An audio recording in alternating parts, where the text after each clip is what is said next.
last game, right? We all remember last game when Sophie Cunningham wasn't getting the ball. Guess what happened when they passed Sophie Cunningham the ball? She scored 18 damn points in 26 minutes. You want to know what else happened whenever we complain? You want to know what else happened? KK played 10 minutes, 5 points. Chloe Bibby played 9 minutes. Hell, even Bree Turner played.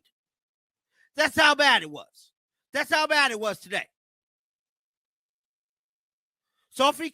Recent footage has emerged showing Caitlin Clark's intense reaction following the Indiana Fever's devastating loss, raising questions about those who claim the team performs better without their star player. The visible frustration on Clark's face tells a different story than what critics have suggested about her impact on team performance. The defeat highlighted several concerning trends for the Fever organization. Without Clark on the court, the team's struggles became even more apparent, casting doubt on previous narratives about improved team chemistry in her absence. The loss demonstrated just how crucial Clark's presence is to the franchise's competitive ability. Sophie Cunningham emerged as a standout performer during the contest, delivering an impressive 18-point performance in just 26 minutes of action. Sophie Cunningham is like that. They just got to give her the ball. It's just that simple. They just got to give her the ball. A lot of stuff can be said about tonight's game. I'm not going to shy away from Alyssa Thomas' third straight double-double. WNBA history. She did. We have to talk about Joanna Bonham harassing Lexi Hall as well. I just uploaded a video about that because that's his. Her exceptional showing came after previous games where she received limited offensive opportunities. The increased ball movement to Cunningham proved effective, as she shot an outstanding 66% from the field while contributing 5 assists to the team effort. The coaching staff's decision to utilize Cunningham more extensively appeared to vindicate those who had previously advocated for her increased involvement. Her performance demonstrated the value of distributing offensive responsibilities among capable players rather than relying on limited options. Several bench players saw extended minutes during the contest, including KK Arnold, who played 10 minutes and scored 5 points, and Kelsey Bybee, who contributed 9 minutes of action. Even Bree Turner received playing time, indicating the challenging circumstances the team faced throughout the game. About that, because that's exactly what she did with harass Lexi Hall in the very beginning of the game. And yeah, man, to me, the storyline of tonight's game, even though we lost, I don't want everybody holding their head down. No, we lost. We have to talk about Sophie Cunningham getting that ball. You know, somebody say, I agree, the season is looking pretty scary for this team. It is. It is. But one thing we have to talk about is the opposition took advantage of the Fever's weakened roster, with multiple players contributing significantly to their victory. The Mercury's balanced offensive attack exposed defensive vulnerabilities that became magnified without key personnel available. Controversy arose regarding the Mercury's approach during garbage time, with accusations of stat padding when the game was already decided. A particular player remained in the contest despite a substantial lead, apparently to secure a triple-double achievement. This decision drew criticism for unsportsmanlike conduct and unnecessary extension of playing time for statistical purposes. The Mercury's dominance marked their first victory over the Fever since 2023, highlighting the significance of the matchup result. But one thing we have to talk about is Sophie getting the ball. Jude said Coach Tibbett is trash for letting AT stay in the game to stat pad. Oh, yeah. Oh, yeah. Oh, yeah. Let's take a look at that. Because they was winning. He literally kept her in the game until the end to get that triple-double. You sure right, Jules. You sure right. They was up by damn near 30. No, they was up by 30. They was up by 30. She played 30 damn minutes just to get this triple-double. The convincing nature of their win, with leads reaching 30 points, demonstrated the current disparity between the two franchises. Injury concerns further complicated the Fever's situation. Sophie Cunningham briefly left the game with an ankle issue before returning to complete her outstanding performance. More seriously, Sydney Colson appeared to suffer a knee injury, while Ari McDonald dealt with a foot problem that may require extended recovery time. These injury developments suggest the Fever may need to explore hardship player additions to maintain roster depth. The situation mirrors previous challenges from earlier in the season when multiple key players were unavailable due to various health issues. Triple-double. Stat pad to coach. Ass. Ridiculous. Just ridiculous. She wouldn't even have had that. Because when Caitlin Clark come back, I think this is their first time beating the Fever since 2023. Now, Sophie Cunningham spoke to the media. We got some injury. Post-game footage captured Clark's emotional state following the defeat. Her visible frustration and intense demeanor suggested deep disappointment with the team's performance and overall trajectory. The images showed someone clearly affected by the loss and potentially planning adjustments for future contests. The defensive performance proved particularly troubling, with virtually every Mercury player finding success against Fever schemes. The lack of resistance allowed opposing players throughout the roster to contribute meaningfully to the victory, indicating systemic issues rather than individual breakdowns. Stephanie White provided injury updates following the contest, confirming concerns about multiple players' health status. Now, Sophie Cunningham spoke to the media. We got some injury updates, too. Showboating AT. She's very much showboating. And to me, it's just ridiculous.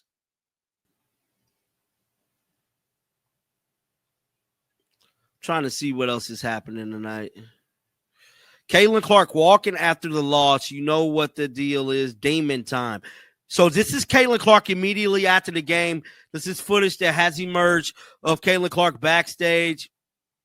The accumulation of injuries threatens to derail any momentum the team might have built during recent performances. The loss represents more than a single game setback, potentially indicating broader organizational challenges that extend beyond personnel availability. The margin of defeat and manner of the loss raise questions about preparation, execution, and competitive spirit.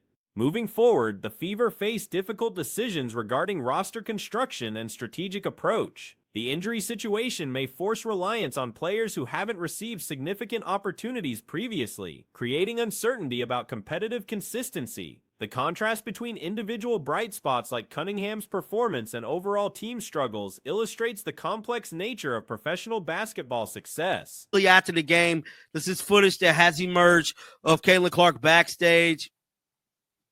This is footage. Somebody said, I saw you on Jason Whitlock's show. Thank you, man. I was on there. How did she get the shiner? I don't know how she got that black eye. But this is Caitlin, guys. Immediately after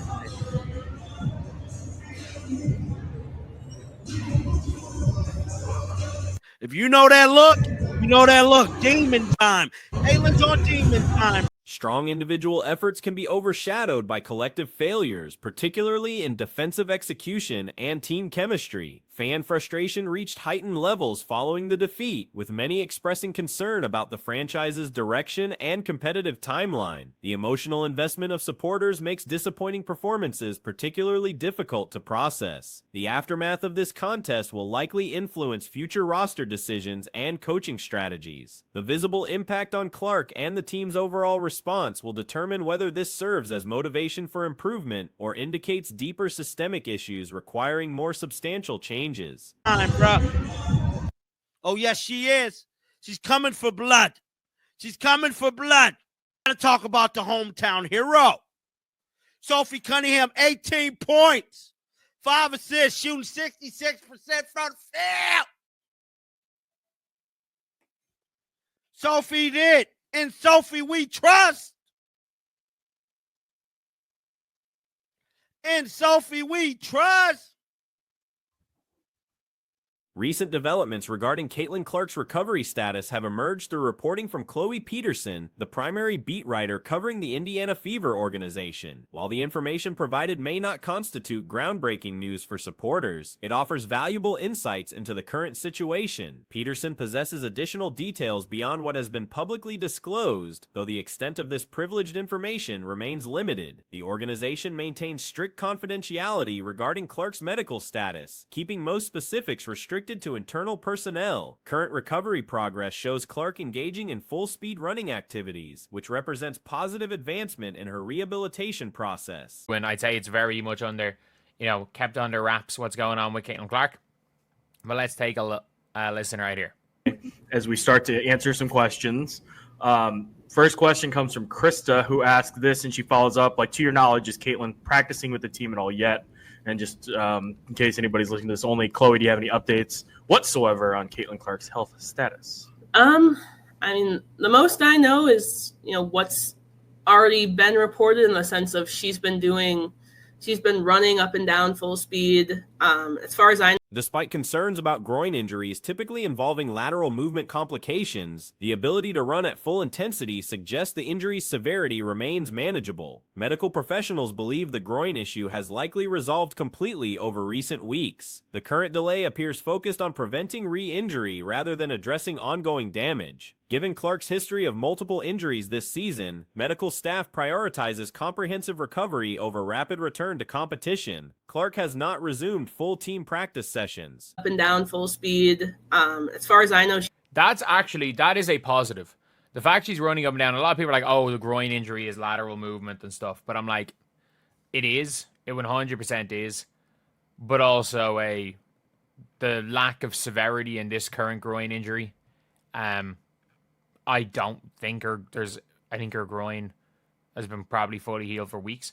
I think now it's a situation where they are trying to, they're trying to make sure that the organization canceled scheduled practice and morning shoot-around activities, with the most recent team observation occurring during Tuesday's preparation. During that session, Clark participated briefly in warm-up activities before departing with training staff for individual rehabilitation work. She continues involvement in pre-game half-court shooting competitions, though participation in team drills remains absent. This limited engagement suggests cautious progression rather than complete inactivity. The extended timeline benefits from favorable circumstances surrounding team performance. But realistically, they're trying to make sure that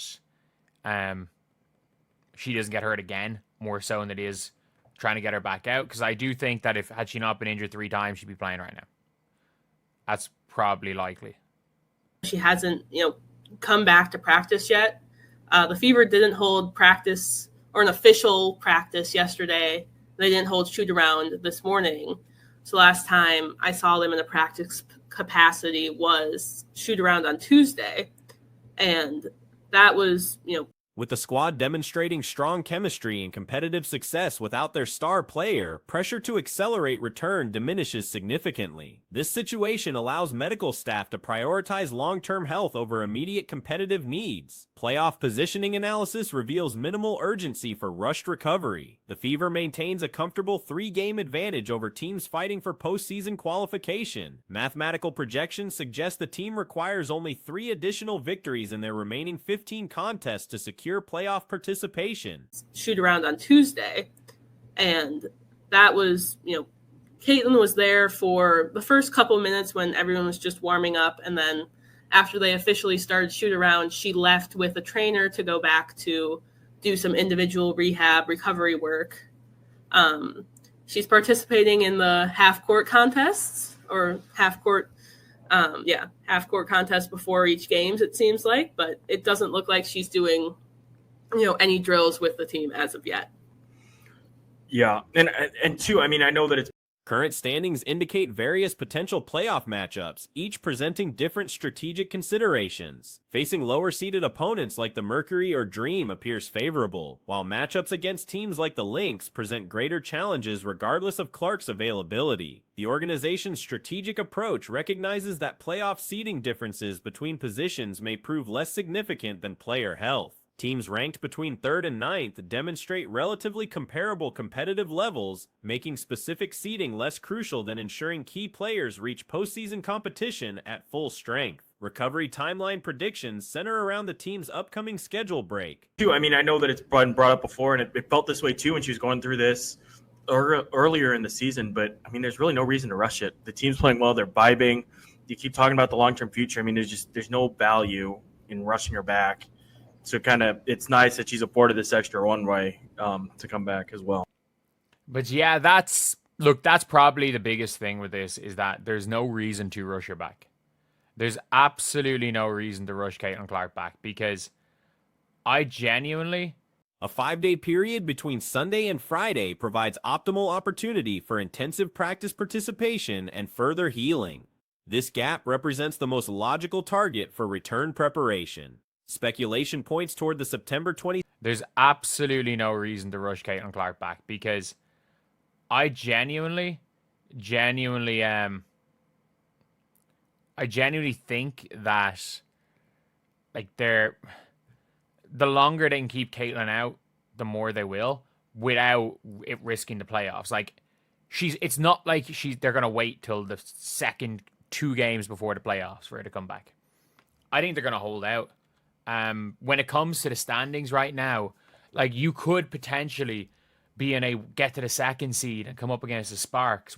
Alternative scenarios acknowledge potential complications where the injury might require off-season attention for complete resolution. However, medical assessments suggest the condition will not deteriorate further, allowing for managed participation even if complete healing remains elusive. The possibility exists that Clark could experience recurring discomfort after several games upon return. This scenario would necessitate careful game management and potentially intermittent rest periods to maintain her availability throughout the playoff push. Training staff continues monitoring daily progress through individual sessions focused on rehabilitation rather than competitive preparation. Get to the 2nd seed and come up against the Sparks, where I think even with Caitlin Clark, the Indiana Fever might not win that series.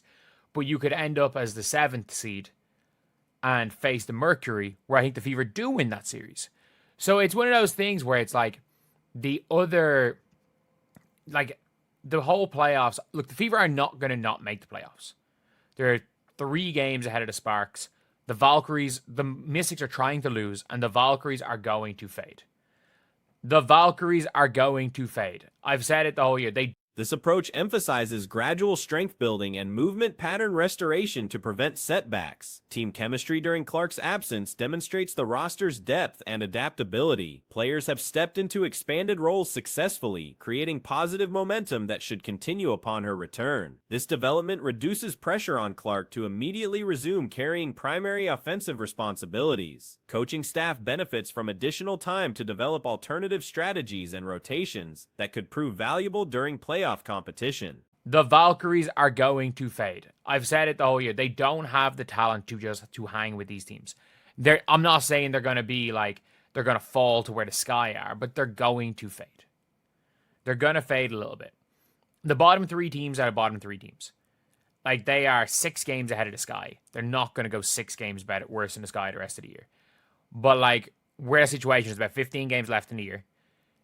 If you are the Indiana Fever, you need to make the playoffs. You need 20 wins will make.